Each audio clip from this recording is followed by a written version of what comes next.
Hermano, los saludo en el nombre del Señor. Para mí siempre es agradable, es grato poder compartir de la palabra del Señor con ustedes. Y hoy día estamos, como en las demás semanas, empeñados en seguir adelante con nuestra serie de mensajes a partir del libro de Daniel. Así que les invito a que, sin más, oremos al Señor y veamos lo que el Señor nos va a hablar hoy día a partir del capítulo 5 del libro de Daniel, que es lo que está presupuestado para hoy día poder inquirir allí. Les invito a que oremos. Señor y buen Dios, cuán hermoso es cuando tu pueblo está en torno a tu palabra, Señor, esperando ansioso de que tú hables, de que tú, Señor, te reveles por medio de ella, de que tú también sustentes por medio de ella, Señor, animes, consueles. Señor, te rogamos que tú bendigas a nuestra amada iglesia local, Puente de Vida, pero también, Señor, a nuestra iglesia presbiteriana a lo largo de Chile, a tu pueblo, Señor, de otras iglesias, de diversas denominaciones, Señor, que están empeñados en llevar el Evangelio a todo rincón, Señor, de nuestro país. Te rogamos de manera especial ahora también que estés disponiendo nuestro corazón para estar atentos a tu palabra, al mensaje de ella, para que tu Santo Espíritu nos lleve también a todo buen conocimiento y también nos ayude, Señor, a poner por obra tu palabra. Señor, úsame también a mí, ayúdame, socórreme, Señor, de tal manera que la exposición de tu palabra pueda ser clara y pueda ser también, como todos anhelamos, de bendición, de edificación para todos, también para mí, Señor. Oramos en el nombre de Jesús, quien es nuestro Señor y Salvador. Amén. Bien, entonces el capítulo 5, la idea era que lo pudiesen leer en la semana o al menos antes del culto. Yo voy a leer algunas partes de él y vamos a ir analizando paso a paso, ¿verdad? Al menos en tres puntos fundamentales. Uno de ellos, y el primero, va a ser poder analizar el contexto histórico en el cual se desarrolla este episodio de la vida del pueblo del Señor, particularmente también de Daniel, y también cómo interviene en esto un rey, en este caso el último, ¿no es cierto?, de Babilonia, Belsasar. ¿Por qué el último? Porque esto se desarrolla, ¿no es cierto?, como dice el título del mensaje de hoy, en la víspera de la caída de Babilonia a manos del imperio medo-persa. El segundo punto, ¿por qué? Otra cosa importante, ¿por qué es tan fundamental en este caso poder, como un punto especial, ver el contexto histórico? Porque en un libro como el de Daniel, que hay historia también, es importante tener en cuenta esto. Así vamos a poder entender muchas cosas que estaban ocurriendo y por qué además ocurrieron así, nosotros que tenemos ahora todo el panorama al respecto. Como segundo punto vamos a ver y vamos a revisar un pecado fundamental también en la historia y en el relato, que es el pecado del rey Belsasar. Y por último vamos a ver, ¿verdad?, la consecuencia de este pecado y cómo Dios trae juicio, ¿verdad?, por el pecado de este rey Belsasar. Y vamos a, por supuesto, a aplicar esta palabra del Señor para nosotros el día de hoy, en nuestra era, en este tiempo.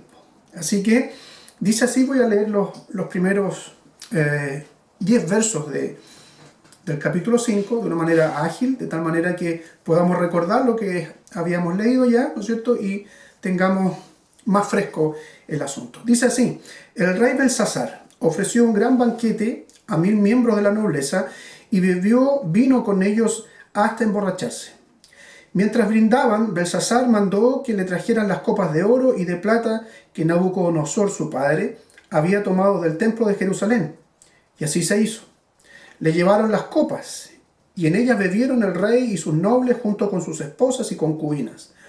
Ya borrachos, se deshacían en alabanzas a dioses de oro, plata, bronce, hierro, madera y piedra. En ese momento, en la sala del palacio apareció una mano que, a la luz de las lámparas, escribía con el dedo sobre la parte blanca de la pared. Mientras el rey observaba la mano que escribía, el rostro le palideció del susto, las rodillas comenzaron a temblarle y apenas podía sostenerse. Mandó entonces que vinieran los hechiceros, astrólogos y adivinos, y a estos sabios babilonios les dijo: al que lea lo que allí está escrito y me diga lo que significa, lo vestiré de púrpura, le pondré una cadena de oro en el cuello y lo nombraré el tercer gobernante del reino. Todos los sabios del reino se presentaron, pero no pudieron descifrar lo escrito ni decirle al rey lo que significaba. Esto hizo que el rey Belsasar se asustara y palideciera más todavía. Los nobles, por su parte, se hallaban confundidos. Al oír el alboroto que hacían el rey y sus nobles, la reina misma entró en la sala del banquete. Entonces, aquí tenemos algo del contexto histórico, porque también nos aparece al final, ¿verdad?, del verso 30, en donde se nos dice que Babilonia cae a manos de los medos y persas, ¿verdad?, que era el tiempo en donde Babilonia estaba siendo asediada. Ahora, nos encontramos en el tiempo del reinado de Belsasar, ¿ya? Y aquí tenemos que, esto tiene que ver con el contexto histórico, para poder, debemos saber quién era este hombre, quién era Belsasar. Esto ocurre, lo que estamos escuchando, viendo, leyendo en este relato, aproximadamente 30 años después del término del periodo del rey Nabucodonosor. O sea, había pasado bastante tiempo. ¿Y qué pasaron en ese periodo de tiempo? Hubo un tiempo particular de agitación política y social en Babilonia, en donde hubo, antes de este rey Belsasar, otros reyes, ¿no es cierto? Y hubo mucha convulsión. Duraron relativamente poco en el gobierno. El último de estos reyes, antes de Belsasar, que vamos a dar una explicación importante aquí, era Nabónido. Y Nabónido no tenía una ascendencia noble, sino que se hizo del poder o se hizo del trono, podríamos decir casi como un tipo de golpe de Estado. Fue un usurpador en el trono. Entonces, Nabónido era el que estaba reinando en este periodo, y en un tiempo él dejó Babilonia y se retiró a otro lugar para tener otros negocios, ¿verdad? Entre ellos era construir altares y templos a una divinidad que no era la principal de Babilonia, que era Marduk. Eso le valió mucha crítica de parte del pueblo de Babilonia. Y en su lugar dejó justamente a Belsasar, que era su hijo. Es decir, Belsasar era hijo de Nabónido, que había usurpado el trono, ¿verdad? En este caso, la cabeza del imperio babilónico. Por eso que se habla aquí como el rey Belsasar, pero en realidad Belsasar estaba reinando sobre la provincia de Babilonia, porque sabemos que Babilonia era un imperio y abarcaba muchos territorios. Entonces, en Babilonia, el rey era Belsasar, pero quien estaba a la cabeza del imperio era Nabónido. Nabucodonosor había muerto, ¿verdad? Como ya sabemos. Y quiero indicar acá, probablemente me refiera a eso más adelante, porque una y otra vez en el capítulo 5 se habla de Belsasar como hijo de Nabucodonosor. De hecho, ya lo vimos acá, ¿no es cierto? En el verso número 2 y 3 dice: Belsasar mandó que le trajeran las copas de oro y de plata que Nabucodonosor, su padre, había tomado del templo de Jerusalén. Y más adelante repite, ¿no es cierto?, varias veces que el padre de Belsasar era Nabucodonosor. Entonces, ¿cómo es? ¿Era Nabónido o era Nabucodonosor el padre de este rey? Bueno, aquí hay dos posibles alternativas. No hay consenso de los eruditos, tanto bíblicos como de los eruditos que se dedican a la historia extrabíblica también, ponerse de acuerdo en qué es lo que es qué es lo que realmente sucedió, ¿ya? Nosotros sabemos que, por lo menos en la Biblia, se refiere o el término padre no necesariamente tiene que ver con un antepasado, sino que muchas veces tiene que ver, ¿no es cierto?, con alguien que tenía preeminencia en algún área. Por ejemplo, en este caso, podríamos decir que Nabucodonosor era el padre en este sentido de Belsasar porque había sido el rey antes. La Biblia habla, ¿no es cierto?, que tal persona, en el Génesis, por ejemplo, tal persona, no me recuerdo los nombres, era el padre de los que forjan el hierro. No significa que su descendencia se dedicó a forjar el hierro, sino que fue el primero que puso esa habilidad o ese don que tenía de forjar el hierro, y muchos otros fueron aprendiendo ese arte, lo mismo que el que tocaba la flauta o el que tocaba la cítara, etc. Entonces, una explicación puede ser esa. Y la otra tiene que ver con que hay ciertos antecedentes que la esposa de Nabónido, mamá de Belsasar, era una hija de Nabucodonosor. Y por lo tanto, en este caso, Belsasar habría sido nieto de Nabucodonosor y con mayor razón, como su antepasado, también vemos en la Biblia que se llama a los antepasados el padre. Se hablaba de el padre Abraham. Los judíos todos hablaban de su padre Abraham, aunque no tenían una directa, ¿verdad?, genealogía con Abraham. Era el pueblo de Israel muy extenso, pero hablaban de Abraham como padre. Entonces, son una de estas dos posibilidades de que Belsasar se le llame el hijo de Nabucodonosor. No hay consenso. En realidad, Belsasar era el hijo de Nabónido, ¿ya? ¿Quién estaba asediando? Esto es lo último que vamos a ver con el contexto histórico. ¿Quién estaba asediando, en este caso, a Babilonia? Estaba a las puertas, ¿no es cierto?, allí rodeando Babilonia por un tiempo. Estaban justamente el ejército medo-persa a la cabeza con Ciro, que a la postre iba a ser la cabeza o el emperador de este imperio. Entonces, este es el contexto en el cual nosotros nos vemos envueltos en el relato de este capítulo 5. Ahora, qué interesante hay aquí, que en este contexto de asedio a Babilonia, vemos a Belsasar en una actitud muy poco coherente, muy poco razonable. Imagínense que están los enemigos a las puertas de mi ciudad, a las puertas, podríamos decir, incluso de mi casa, y yo estoy adentro sin preocuparme, conociendo eso, sabiendo eso. Estoy haciendo un gran banquete, una gran fiesta. Eso estaba haciendo Belsasar. Dice que el rey Belsasar ofreció un gran banquete a 1000 de los miembros de la nobleza, a 1000 príncipes. Eran mucha gente, eran 1000 príncipes, pero además cada uno de ellos tenía su esposa y su concubina. O sea, fácilmente podríamos decir eso, multiplicarlo por 3, fácilmente. Seguramente era mucho más. Entonces es increíble, y aquí se comienza yo creo que a denotar y a poder vislumbrar nosotros cómo estaba o cómo vivía o cómo era la vida de Belsasar. Una vida despreocupada, que no le interesaba más que poder disfrutar y dar rienda suelta a satisfacer los deseos pecaminosos, los deseos carnales, ¿verdad? Entonces nos encontramos acá con una gran fiesta, entrando ya en el punto segundo, en una gran fiesta, y más que gran, ¿no? En una magnífica fiesta, en donde había comida, en donde había vino, licor, ricos manjares, habían sirvientes y mucha gente. Y mucha gente. Ahora, la pregunta es, ¿qué pasa en esta fiesta? Y dice el texto que estaban ellos bebiendo vino y no bebieron moderadamente, sino que bebieron hasta hartarse, hasta emborracharse.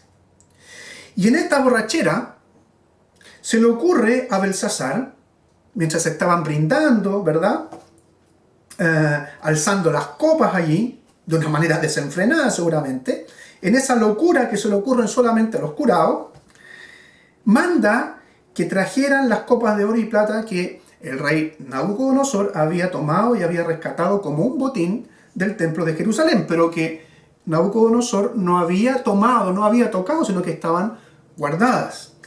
Esas copas, ¿no es cierto?, de oro y de plata que estaban destinadas para el servicio en el templo, en el tabernáculo, son tomadas por Belsasar y comienzan a brindar con ellas. Es decir, lo que estaba haciendo en ese momento Belsasar era pisotear y ningunear al Dios Todopoderoso, al Dios de Daniel. Ahora, la pregunta también que podemos hacernos en esto, bueno, quizás tratando de justificar un poco a Belsasar, no tenía idea, habían pasado 30 años ya. No tenía idea de quién eran esas copas. Sabía que Nabucodonosor las tenía allí, ¿verdad? Y quizás las tenía que haber visto en algún momento, porque ya era rey, ¿verdad? Y pues, esas copas son lindas, tráiganlas y bebamos con ellas. Y podríamos así, de alguna manera, exculpar de este sacrilegio, en realidad, que estaba cometiendo allí Belsasar. Sin embargo, la Escritura nos dice, ¿no es cierto?, en el capítulo 5, que Belsasar conocía estas cosas. Que Belsasar conocía lo que sucedió con Nabucodonosor. Por ejemplo, dice el verso 22, nos vamos a referir a él más adelante también, pero dice, sin embargo, y a pesar de saber todo esto, le dice Daniel, usted, hijo de Nabucodonosor, no se ha humillado. Es decir, no era algo extraño para Belsasar saber qué eran esas cosas, qué eran esas copas de oro y de plata, y quién las trajo, y que eran parte del botín, y que además se dedicaban de una manera especial a la adoración del Dios de los hebreos. Y en este sacrilegio no solamente bebió y brindó junto con los demás en la fiesta, sino que, como dice el verso 4, ya borrachos, es decir, ya antes estaban borrachos, dice que vivieron hasta emborracharse, pero en esta juerga, ¿no es cierto?, descontrolada, se deshacían, dice el verso 4, en alabanzas a los dioses de oro, plata, bronce, hierro, madera y piedra. Es decir, esos elementos, esos utensilios que eran santos, que eran en ese sentido solamente utilizados para el servicio al Dios Todopoderoso, al verdadero y único Dios, en ese momento se estaban utilizando para adorar. Si bien no era una acción cúltica tradicional, pero sí estaban adorando allí en esa fiesta pagana, adorando a otros dioses con estos elementos que eran santos, que eran solamente para dedicarlos a la adoración al Dios Todopoderoso. ¿Qué sucede aquí? Mientras estaban haciendo esto, dice el verso 5 que aparece una mano a la luz de las lámparas, porque eso no había, eran lámparas, ¿no es cierto?, a través de grasa o de sebo de animales, no vamos a pensar que habían lámparas como las que tenemos hoy día, ¿verdad? Aparece a la luz de las lámparas una mano, ¿no es cierto?, escribiendo sobre la pared. ¿Qué sucede luego de esto? O mientras estaba sucediendo esto, que esta mano estaba escribiendo en ese momento cuando estaban alabando, brindando con estas copas, ¿no es cierto?, a otros dioses, a dioses falsos y paganos. Junto con esto, dice que a Belsasar le tiemblan las piernas, le daba una rodilla con otra, o sea, estaba espantado y se puso pálido. Alguien podría decir aquí que la borrachera, la curadera se le pasó totalmente, fue tan impactante lo que estaba viendo él y los demás, que se llenaron de miedo, se llenaron de temor. Dejaron en ese momento, ¿verdad?, de brindar. Dejaron de hacer lo que estaban haciendo con esta manifestación, que entendemos después, ¿no es cierto?, en el capítulo, que era una manifestación de Dios. Y la efervescencia, ¿verdad?, de la fiesta se ve, podríamos decir, abruptamente o muy rápidamente interrumpida. La fiesta se acabó en ese momento. Con esta aparición de esta mano, ¿verdad?, que comienza a escribir en la pared. ¿Por qué esto? Sabemos que Dios estaba interviniendo ahí. Pero Dios interviene, ¿por qué? Porque se estaba llevando a cabo allí algo que le desagradaba. Belsasar estaba pecando. Belsasar y cómplice, ¿no es cierto?, todos sus súbditos y los príncipes que estaban allí estaban ofendiendo al Dios Todopoderoso. Algo que Belsasar conocía, como vimos en el capítulo 5, ¿verdad?, en el verso 22, si no me equivoco, que lo leí recién, que conocía la historia del que probablemente había sido su abuelo, o si no fue su abuelo, ¿verdad?, de este hombre que no fue o no pasó desapercibido para él. Conocía, por lo menos Belsasar y los príncipes, qué había sucedido con Nabucodonosor y cómo Dios lo había humillado y cómo había comido pasto y cómo había sido apartado por largo tiempo de la comunión cotidiana con los demás hombres en Babilonia. Hizo caso omiso de esto Belsasar y en un arrebato de orgullo, de ese corazón humano orgulloso que no tiene que rendirle cuenta a nadie, comete este pecado, este sacrilegio contra estos elementos santos del Dios Todopoderoso. Inmediatamente con esto, Belsasar necesita saber qué es lo que quedó escrito allí en la pared. Y por eso manda llamar a los adivinos, a los magos, a los hechiceros, para poder descifrar, primero leer y poder descifrar esto. Y es allí donde entra en escena, en el verso número 11, segunda parte del verso 10 y el verso 11 en adelante, en donde entra en la sala, ¿verdad?, la reina madre, la mamá de Belsasar, que probablemente era hija de Nabucodonosor. Y al ver que había gritería, porque había espanto, o sea, es importante aquí y bueno poder imaginarse esto, imaginarse lo que estaba sucediendo ahí. Seguramente muchos gritos de las mujeres, de los hombres también espantados por lo que estaban viendo, porque era algo extraordinario, algo sobrenatural, y había gritos y había espanto. Llegaron allí, ¿no es cierto?, los hechiceros, los magos, para tratar de leer y descifrar esto, pero no pudieron. Y ante esa gritería, ¿verdad?, aparece, seguramente escuchó la reina madre esto, entró al salón y le da el consejo a Belsasar de un tal Daniel que Nabucodonosor conocía y que tenía, como dice la escritura aquí, en él moraba el espíritu de los dioses y que era capaz de descifrar estas cosas. Voy a leer el verso número 11. En el reino de su majestad hay un hombre en quien reposa el espíritu de los santos dioses. Cuando vivía el rey Nabucodonosor, padre de su majestad, se halló que ese hombre poseía sabiduría, inteligencia y gran percepción semejantes al de los dioses.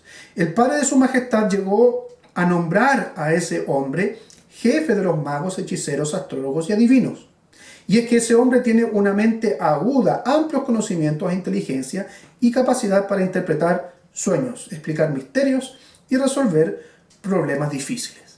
Entonces, ¿qué es lo que hace? Sigue el consejo de su mamá, Belsasar, el rey Belsasar, y llama a Daniel. Y no solamente lo llama, sino que le dice que podrá honrarlo, condecorarlo y llegar a serlo el tercer hombre del reino, si es que puede leer y descifrar aquello. Aquí tenemos también un buen argumento para entender que Belsasar no era el rey o no era el emperador en Babilonia, porque dice que Daniel podría ser nada más que el tercero. El segundo era él y el primero era Nabónido, que no estaba en la provincia de Babilonia en ese momento. Entonces, ante este ofrecimiento, porque llega Daniel delante de Belsasar, Daniel, podríamos decir de una manera muy valiente, le dice al rey: su majestad puede quedarse con sus regalos o dárselos a otro. Le respondió Daniel: yo voy a leerle a su majestad lo que dice en la pared y le explicaré lo que significa. Es decir, Daniel en este momento no entiende, creemos, ¿no es cierto?, por el texto mismo también, desentrañando lo que hay aquí, entiende que no quiere recibir nada de este hombre blasfemo, de este hombre que ha profanado, ¿no es cierto?, algo que era santo. No me interesa, dice Daniel, no me interesa, por decir, contaminarme con eso que tú me das. Podemos recordar aquí la disposición de Daniel de no querer contaminarse ni con el vino ni con la comida del rey cuando fueron cautivos, cuando llegaron a Babilonia. Aquí hay algo similar. No le interesó. Antes había aceptado. Recordemos que Daniel llegó a ser un gran gobernador, un importante gobernador, junto con sus amigos, con sus otros amigos hebreos. Pero en este momento lo rechaza. ¿Y qué es lo que hace Daniel? Daniel, capacitado por el Señor, capacitado por el Espíritu Santo, da a conocer justamente lo que dice, lo que quedó escrito en la pared por esta mano que apareció. Pero antes de eso, hay podríamos decir, una palabra profética de Samuel hacia el rey. Porque dice así, leo el verso 18 en adelante. El Dios Altísimo dio al rey Nabucodonosor, padre de usted, grandeza, gloria, majestad y esplendor, gracias a la autoridad que Dios le dio. Ante él temblaban de miedo todos los pueblos, naciones y gentes de toda lengua. A quien él quería matar, lo mandaba matar. A quien quería perdonar, lo perdonaba. Si quería promover a alguien, lo promovía. Y si quería humillarlo, lo humillaba. Pero cuando su corazón se volvió arrogante y orgulloso, se le arrebató el trono real y se le despojó de su gloria. Fue apartado de la gente y recibió la mente de un animal. Vivió entre los asnos salvajes y se alimentó con pasto como el ganado. El rocío de la noche empapaba su cuerpo. Todo esto sucedió hasta que reconoció que el Dios Altísimo, el soberano de todos los reinos del mundo, y que se los entrega a quien Él quiere, ¿no es cierto?, tenía que ser reconocido. Sin embargo, a pesar de saber todo esto, usted, hijo de Nabucodonosor, no se ha humillado. ¿Qué le estaba diciendo aquí? ¿Qué le estaba adelantando antes siquiera de leer y de descifrar lo que decía el escrito? Le estaba anunciando que él iba, igual que Nabucodonosor, o de una manera similar, igual a qué me refiero, a que iba a ser juzgado por Dios. No sabíamos, él tampoco, de qué manera iba a ser. Pero en este caso, el pecado de Belsasar era exactamente el mismo pecado de Nabucodonosor, un corazón orgulloso, un corazón que decía, yo en realidad soy el Dios de mí mismo. Yo no le debo nada, no le debo pleitesía y no le debo cuentas absolutamente a nadie. Y le estaba recordando a Daniel qué es lo que le sucedió a Nabucodonosor y cómo Dios lo humilló a él. Y cómo Dios hizo que Nabucodonosor reconociera que Dios era el Dios de Daniel, era el Dios todopoderoso. Por eso que le recuerda, sin embargo, a pesar de saber todo esto, usted, hijo de Nabucodonosor, no se ha humillado. Por el contrario, se ha opuesto al Dios del cielo, mandando traer a su templo las copas para que beban en ellas usted y sus nobles, sus esposas y concubinas. Usted se ha deshecho en alabanzas a dioses de oro, plata, hierro, madera y piedras. Dioses que no pueden ver, ni oír, ni entender. En cambio, no ha honrado a Dios en cuyas manos se halla la vida y las acciones de su majestad. O sea, lo que estaba dejando claro Daniel aquí a Belsasar, que lo que había hecho no era una acción por pasarse de copas nada más, sino que era un pecado y un pecado grave. Y en donde vemos expresado esto de mejor manera es cuando le dice, has ofendido a quien debiste haber honrado en realidad, porque en ese Dios, en las manos del Dios Todopoderoso, en esas manos se halla la vida, tu vida, y además las acciones de los hombres, las acciones tuyas. Belsasar, la vida tuya está en manos de Dios, y Él te puede destruir. Él conoce tu corazón. Es decir, Daniel en realidad le predicó el evangelio a Belsasar. Lo estaba animando a arrepentirse. ¿Qué reacción habrá tenido Belsasar? Lo vamos a ver en unos minutos más. Pero aquí Daniel, el texto, pasa, ¿verdad?, a describir lo que está escrito en la pared. Por eso dice Daniel, verso 24, Dios me ha enviado Dios, perdón, ha enviado esa mano a escribir lo que allí aparece. Aparece, ¿no es cierto?, esta escritura que dice Mene, Mene, Tekel, Parsin. Hay mucho misterio de repente en qué, de pronto, en qué significaban estas cuestiones. Bueno, los eruditos, hay algunos textos nosotros que los predicadores en la iglesia, especialmente en Puente de Vía, tenemos para consultar al respecto. Uno de ellos, el profesor catedrático, teólogo también, pero también es matemático, John Lennox, dice que la investigación ha hecho entender que estas expresiones eran expresiones que tenían que ver con símbolos numéricos o medidas de longitud, medidas de peso, es decir, todo lo que tenga que ver con algo que no era una escritura común y corriente en sí. Y Lennox, en este libro que se llama Contracorriente, la profecía de Daniel, dice que era algo similar a como nosotros pudiésemos tener un papel donde hay escrito algo escrito solamente con consonantes. Y nosotros podemos tener la capacidad, si nosotros nos concentramos, de ir poniendo, usando nada más un razonamiento lógico, las vocales que debiesen estar entre las consonantes para poder descifrar lo que las consonantes dicen. Y yo sé que hay muchos de nosotros que hemos leído de repente en las redes sociales, aparecen estos juegos donde uno puede leer solamente lo que hay con consonantes, incluso con números. Bueno, algo similar estaba escrito en la pared. Es decir, los magos, los hechiceros de Babilonia sabían que había eso. Ellos entendían que allí había números, medidas de longitud, ¿no es cierto?, de peso, etc. Pero no podían descifrar lo que eso significaba o lo que decía.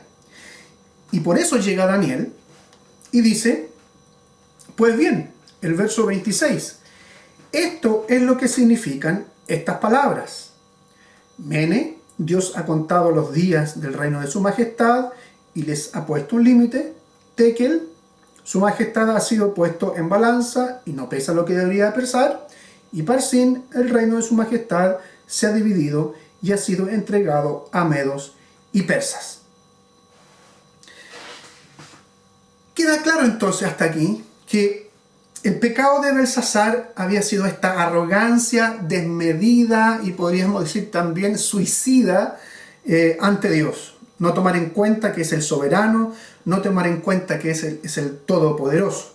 Más aunque sabía también la historia que había pasado no con Belsasar, sino que con Nabucodonosor. Él, Belsasar, confiaba, por tanto, en su propio proceder, podríamos decir, en lo justo que él podía hacer o no hacer, y por tanto hizo caso omiso a todo lo que él conocía de la historia de Nabucodonosor y cómo Dios había tratado con él. Ante esto, Dios trae juicio. Y aquí entramos, y que está relacionado, ¿verdad?, con lo que Daniel acaba de descifrar. Y entramos al tercer punto, el juicio por el pecado impenitente, no confesado, y tampoco el querer confesarlo de Belsasar. Y el juicio está decretado en o está sentenciado en estas expresiones que estaban escritas allí en la pared. ¿Y qué es lo que dice en resumidas cuentas? Le está diciendo Dios a Belsasar, porque esto es lo que está interpretando Daniel ahí, que el reino terminó. La exuberante, grandiosa, poderosa Babilonia tiene un límite. Esto se terminó. Los días del reino de su majestad han sido contados y le pone un límite. Segunda cosa, usted, majestad, usted, Belsasar, ha sido puesto en una balanza y no pesa lo que debía pesar. Te han encontrado falto de peso, es decir, no tienes un peso justo, no tienes la justicia necesaria, es decir, tú estás en una posición para ser desechado. Y la tercera cosa, el reino se ha dividido y ha sido entregado a los medos y los persas.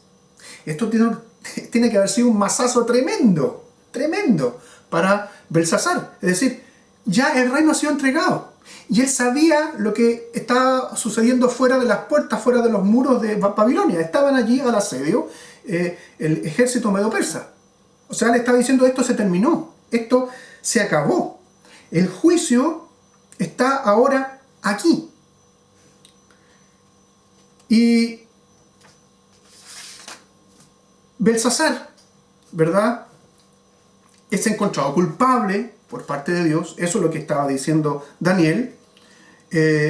La vida de Belsasar, la manera de vivir, inclinó esta balanza a su favor. Esta balanza que Daniel interpreta de lo que estaba escrito allí. Y esta imagen, esta idea, John Lennox también en el mismo libro, ¿verdad?, hace alusión a esto, que esta idea de las balanzas en el mundo antiguo, ¿verdad?, era muy conocida o no era extraña en la antigüedad, tanto para los egipcios, los griegos, los mismos medo-persas, los babilonios, ¿verdad? Era una imagen, una idea justamente de justicia, y es la que nosotros también quizás puede estar en nuestra mente cuando pensamos en la justicia y pensamos en esta imagen de una mujer con una espada y además pero con una balanza, ¿verdad? Porque la justicia, ¿no es cierto?, todos esperamos, valga la redundancia, que sea justa, que sea ecuánime, que no haya aquí, ¿no es cierto?, parcialidades, sino que sea imparcial. Bueno, esta es la imagen que le revela Daniel, ¿no es cierto? Dios le revela a Daniel para decirle a Belsasar, ha sido puesta en una balanza, has sido puesto tú en una balanza y no pesas lo que debías pesar. Es decir, tu balanza, o esta balanza, mejor dicho, tu vida al ser puesta ahí, tus obras al ser puestas ahí, ¿no es cierto?, hace que la balanza se incline, en este caso, hacia tu destrucción, hacia la muerte, hacia ser juzgado. Y como yo les decía, que esto tenía que haber sido un tremendo mazazo al orgullo de Belsasar y haberse espantado, la reacción es tan increíble, la reacción de Belsasar es tan increíble como el inicio del relato, que sabiendo que estaba siendo asediada Babilonia por el imperio medo-persa a través del ejército de los medos y persas, la reacción es increíble, como digo. Dice el verso 29, inmediatamente después de descifrar lo que está escrito en la pared, Daniel le dice a Daniel, ordenó a Daniel que se le vistiera de púrpura, que se le pusiera una cadena de oro en el cuello y que se le nombrara el tercer gobernante del reino.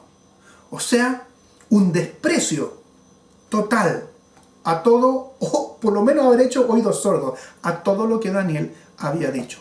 Tanto a lo que Daniel había predicado, como le digo, en esta palabra que le da antes de descifrar esto, cuando le dice, mira, esto pasó con Nabucodonosor, él no se quiso humillar y Dios lo humilló, y esto mismo estás haciendo tú, y tienes que de alguna manera humillarte.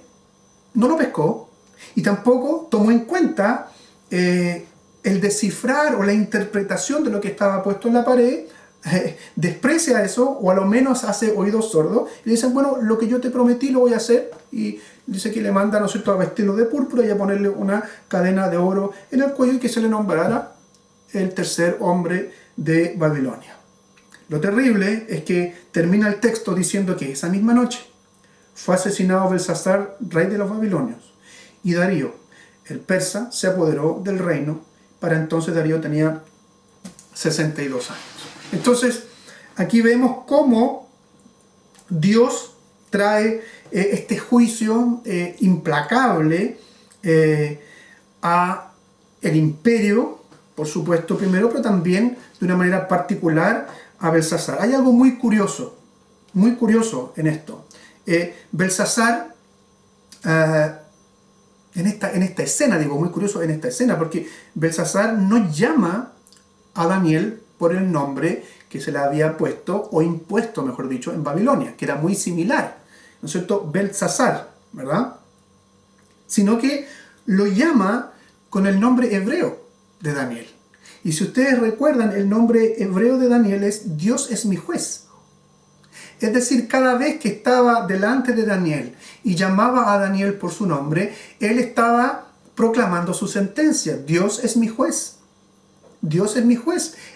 No era el juez en el sentido para absolverlo, sino que el juez para condenarlo. Lo concreto es que esa misma noche entonces Belsasar es asesinado y el ejército medo-persa toma posesión de Babilonia.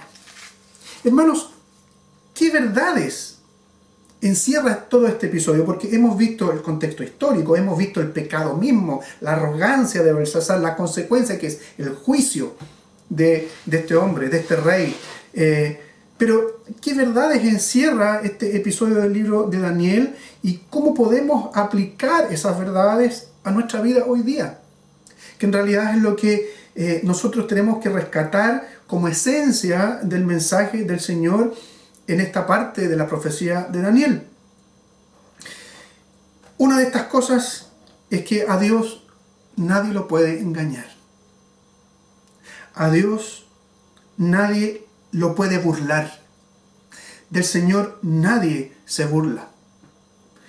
Lo intentó hacer Nabucodonosor y sabemos qué es lo que pasó con él. En cierto modo, Dios tuvo misericordia de Nabucodonosor. Nabucodonosor fue doblegado por Dios hasta llegar a reconocer él que servía a quien era el Dios Todopoderoso. Y pasó también aquí con Belsasar, pero quizás de una manera mucho más brusca, mucho más violenta, en que de Dios nadie puede burlarse. Y Belsasar estaba haciendo eso, hizo eso, y recibió el juicio. La escritura en Gálatas, capítulo 6, verso 7, la primera parte del verso, dice, cada uno, no se engañen, dice, de Dios nadie se burla. Cada uno cosecha lo que siembra. El que siembra para agradar a su naturaleza pecaminosa, de esa misma naturaleza cosechará destrucción. No hay lugar a dudas para nosotros de lo que sembró Belsasar. Belsasar sembró para agradar a su naturaleza pecaminosa. Y podríamos decir hasta el último de sus días. Este día de la gran fiesta era el último de sus días. Y estaba allí festejando, celebrando y queriendo burlarse de Dios de una manera muy arrogante, pensando que eso no iba a tener consecuencias presentes para él, pero también eternas. De Dios nadie se burla. Esa es una verdad que está inserta en este texto. Curiosamente, ¿verdad? Este Belsasar que comía un suculento banquete, no describe qué manjares había en la mesa y qué tipos de vinos quizás muy buenos estaban bebiendo allí. Aquel que comía este suculento banquete tembló, palideció frente al Dios Todopoderoso. Y sin embargo, este Daniel, que en algún momento había sido muy joven, porque Daniel aquí tenía bastantes años ya, imagínense, habían pasado 30 años desde la muerte de Nabucodonosor. Este que había sido joven, que solamente fue alimentado con legumbres, con verduras y agua, en aquel tiempo, cuando era joven, su rostro rebosaba de salud, su cuerpo de vigor, y pudo mantenerse en pie delante del Dios Todopoderoso, temiéndolo, por supuesto, pero no teniendo miedo de ser juzgado para una condenación eterna. Fíjense qué paradoja.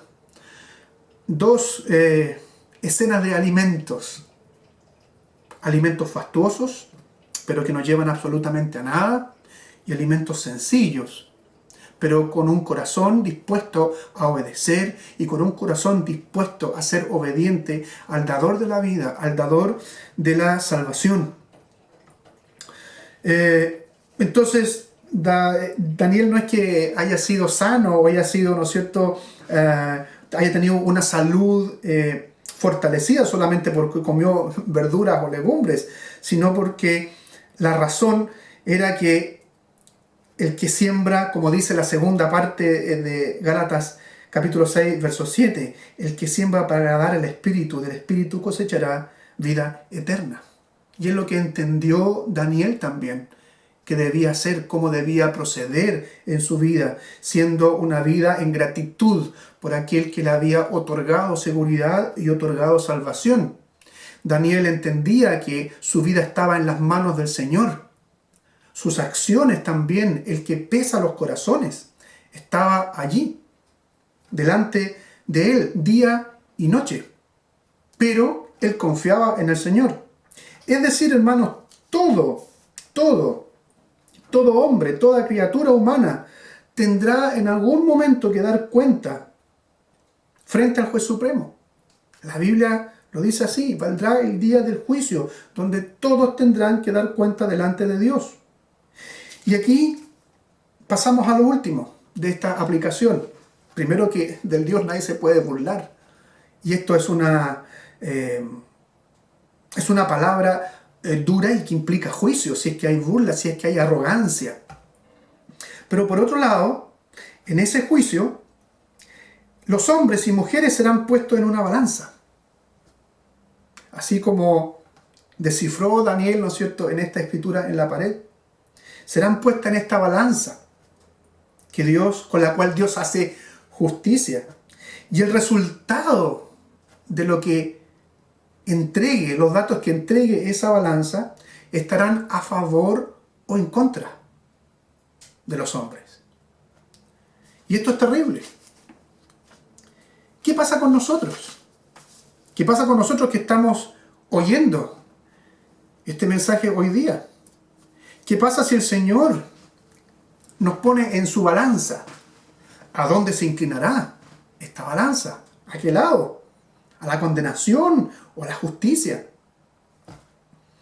El Salmo 62, verso 9 dice: una quimera es la gente de humilde cuna, y una mentira la gente de alta alcurnia. Si se les pone juntos en la balanza, todos ellos no pesan nada. Fíjense lo que dice el Salmo. O sea, no, ni gente pobre, ni gente de alta alcurnia, nada de eso es importante al momento del juicio, al momento de estar frente al Dios Todopoderoso, porque dice que al ponerlos todos juntos no pesan nada. Proverbios 24:12 habla de la misma imagen, ¿no es cierto?, de esta balanza. Pues aunque digas, yo no lo sabía, ¿no habrá de darse cuenta el que pesa los corazones? Es decir, no hay excusa. No hay excusa delante de Dios. Llegará el día del juicio. Eso es lo que le estaba diciendo Daniel, lo que le dijo Daniel a Belsasar. Tu vida, tú has sido puesto en una balanza y te has encontrado falto de peso. Y ese peso no tiene que ver con el peso físico, sino que no alcanza tu justicia, tu propia justicia delante de Dios. No alcanza. No das en el ancho tampoco. No alcanza. Y por eso serás condenado. Y la última cita, Proverbios 21, verso 2. Todo camino del hombre es recto en su propia opinión. Eso es lo que pensaba Belsasar, que su camino era recto. Esa era su opinión. Y termina el verso 2 del Proverbio 21, pero Jehová pesa los corazones. Otra vez, este peso. ¿Qué pasará con nosotros? ¿Qué pasará cuando Dios nos ponga en esta balanza? Que al final va a ser juicio. ¿Qué pasa si Dios te pone a ti hoy día en la balanza? Si Dios nos pone en su balanza de justicia, al igual que Belsasar, se nos diría: has sido puesto en la balanza y no pesas lo que debieses pesar. Esa sería la realidad. La balanza se inclinaría a la destrucción. La balanza se inclinaría a la muerte eterna. Pero hermanos, esto no queda aquí. Porque tenemos una gran y perfecta esperanza. Y esa gran y perfecta esperanza es que en la balanza no he sido puesto yo. Nuestra esperanza no está en que la balanza pueda ser intervenida para que ese peso sea a nuestro favor. Porque Dios aborrece los pesos y las balanzas injustas, dice la palabra del Señor. Sino que nuestra esperanza está en que Jesús y su justicia fue puesto en esa balanza, en mi favor, en tu favor, en favor de la iglesia. Y eso hizo inevitablemente que esa balanza se se inclinara, hacia una vida y una vida eterna, hacia una vida y una vida abundante, porque Cristo, hermanos amados, recordemos, y esta es la esencia del Evangelio, vivió la vida de perfección que nosotros no podíamos vivir. Hay camino que al hombre le parece recto, pero Jehová pesa los corazones. A nosotros nos pasaba exactamente lo mismo. Y si no fuera por la intervención de Dios en nuestra vida, por la gracia de Jesucristo, que su justicia se me imputara a mí, mi justicia se le imputara a Cristo y Cristo fuera a la cruz y allí pagara por mis pecados y por los tuyos, nosotros estaríamos exactamente en la misma condición de Belsasar. Es gracias a Cristo que esta balanza se inclina a tu favor. La justicia de Cristo, hermanos, es tu justicia. La justicia de Cristo es la justicia de la iglesia. A ti y a mí, injustos y pecadores, fuimos revestidos de la justicia de Cristo. Hermanos, ¿qué decir ante esta verdad y ante esta esperanza? Sino, gracias Señor, bendito sea Señor. Y además pedir en oración que el Señor no nos haga arrogantes, sino que humildes. Y nos haga agradecidos y fervorosos adoradores de este Dios todopoderoso, que ha tenido misericordia de nosotros, porque nosotros no éramos mejores que Belsasar. Nosotros tampoco hoy día somos mejores que Belsasar, sino que por gracia, por la gracia infinita de Dios en Cristo Jesús, hoy día nosotros somos sus hijos y podemos relacionarnos con Dios, porque Dios no ve mi balanza inclinada hacia el pecado, sino que Dios ve a Jesucristo y esta balanza inclinada a la justicia. Y por eso yo debo clamar al Señor, tú debes clamar al Señor por ayuda para vivir vidas de santidad, para vivir vidas de acuerdo a su voluntad, imitar vidas como la de Daniel, que en la dificultad, que en la prueba, que en la tentación se mantuvo firme, porque él miraba al Mesías, tenía esta esperanza puesta en aquel que iba a aplastar un día la cabeza del enemigo, la cabeza de la serpiente, la cabeza de Satanás. Que el Señor nos bendiga, hermanos, que haya sido esta palabra, por un lado, remecedora, pero por otro lado también de mucho ánimo, de mucha esperanza y también de consuelo. Oremos. Señor, gracias. Gracias porque hemos podido escuchar tu santa y divina palabra. Gracias, Señor, porque podemos escarbar, escudriñar en ella y poder, Señor, descifrar allí estas verdades que están implícitas en este texto, que fue parte de la vida de tu pueblo en general, en el Antiguo Testamento, y parte en particular, ¿no es cierto?, de la vida de Daniel, este siervo tuyo, Señor, fiel. Y cómo tú, Señor, haces justicia a aquellos que te niegan, o aquellos, Señor, que intentan burlarse de ti.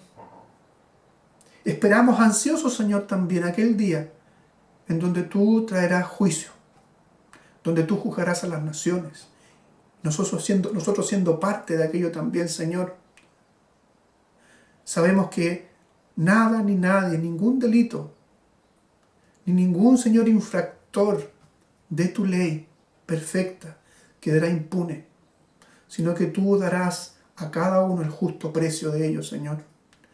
Y al mismo tiempo te damos gracias, porque nosotros siendo culpables, Señor, esa culpa quedó borrada, cubierto nuestro pecado a través de la justicia y del sacrificio de Cristo.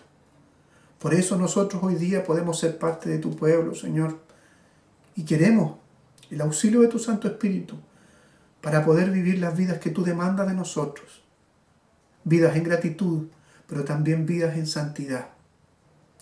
Oramos con mucha gratitud y en el nombre de Jesús. Amén. También vamos a aprovechar de orar al Señor antes de terminar y orar al Señor pidiendo su bendición, pidiendo la bendición para la iglesia, pidiendo la bendición para cada uno de nosotros. Que el amor de Dios, nuestro buen Padre Celestial, que la gracia de Jesucristo, tu Hijo, nuestro Señor y nuestro Salvador, y que la comunión del Santo Espíritu sea con cada uno de ustedes, que son pueblo y son familia de Dios, ahora y siempre. Amén. Un cariñoso saludo, un abrazo fraterno, hermanos. Los extraño mucho. Y yo estoy seguro que nos extrañamos los que somos parte de la iglesia. Confía en el Señor, ore al Señor. Esté pendiente de los hermanos que probablemente tengan más necesidad. Llamémonos y animémonos. Y alegrémonos también en el Evangelio de nuestro Señor y Salvador Jesucristo. Que el Señor les bendiga.